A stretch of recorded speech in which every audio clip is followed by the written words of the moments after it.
Dans ce tableau, on voit bien évidemment beaucoup de personnages, beaucoup d'éléments. Et je pense qu'on est dans un grand monde où, en même temps, chacun dans son monde, et son monde, le monde intérieur de chaque personne. Donc chacun essaye de prendre la vie comme il peut, essaye de penser comme il peut. Et je pense que en toute chose, il va falloir voilà, la tolérance pour qu'on puisse tous habiter dans un environnement avec nos divergences, mais pouvoir justement faire des choses ensemble malgré voilà, nos différences. J'aime beaucoup le dessin, c'est vrai, mais en même temps, je cherche à échapper au dessin. C'est un peu paradoxal, mais c'est ça un peu.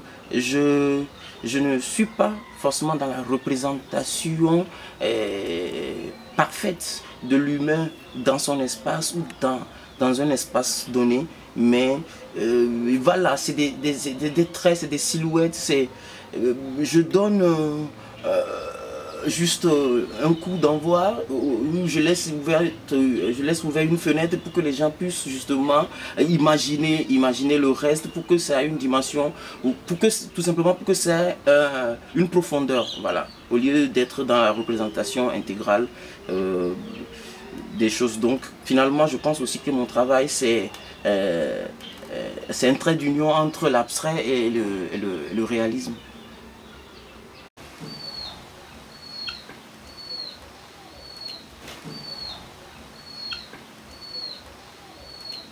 C'est des scènes principalement urbaines, mais quelquefois on peut aussi sentir l'espace rural, parce qu'aujourd'hui, quand tu vas dans les villages, tu sens que la ville a déteint sur le fonctionnement des gens. Beaucoup. Il y a ici ce qu'on appelle l'opération araignée. C'est une façon d'avoir de l'énergie, de se faire brancher le courant de manière illicite.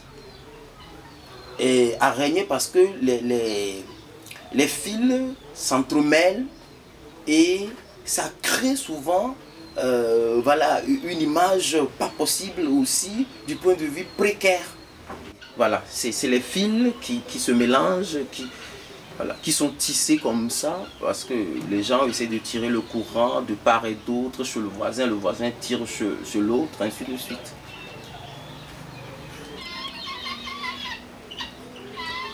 Qu'est-ce qui est donné à voir dans la vie familiale togolaise? Elle est très privée? Oui, elle est très privée et il y a beaucoup de tabous et il y a beaucoup d'interdits et il y a beaucoup de choses qui se passent dont on n'ose pas nommer, et dès que tu nommes, ça devient un grand problème.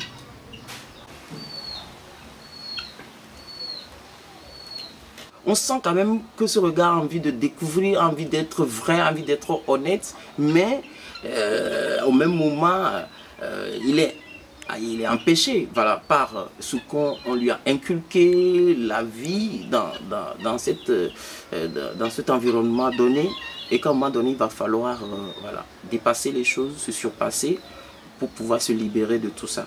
Tu as quitté la toile pour travailler sur des panneaux. Oui, sur des panneaux. Qu'est-ce qui te dérangeait dans la toile? C'était les châssis, c'était quoi?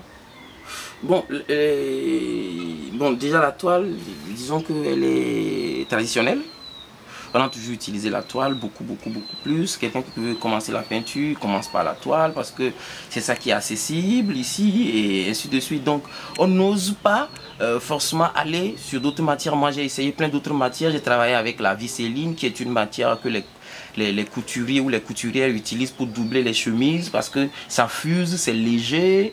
Alors après, voilà. Après j'ai quitté là pour le contreplaqué, le bois, pour pouvoir agrafer, pour pouvoir percer, pour pouvoir mettre les trous, pour pouvoir voilà, agir vraiment sur mon support, quoi. Je veux dominer mon support, je veux m'en approprier, voilà, je veux posséder mon support. Donc forcément il va falloir que je trouve que j'aille sur un autre terrain.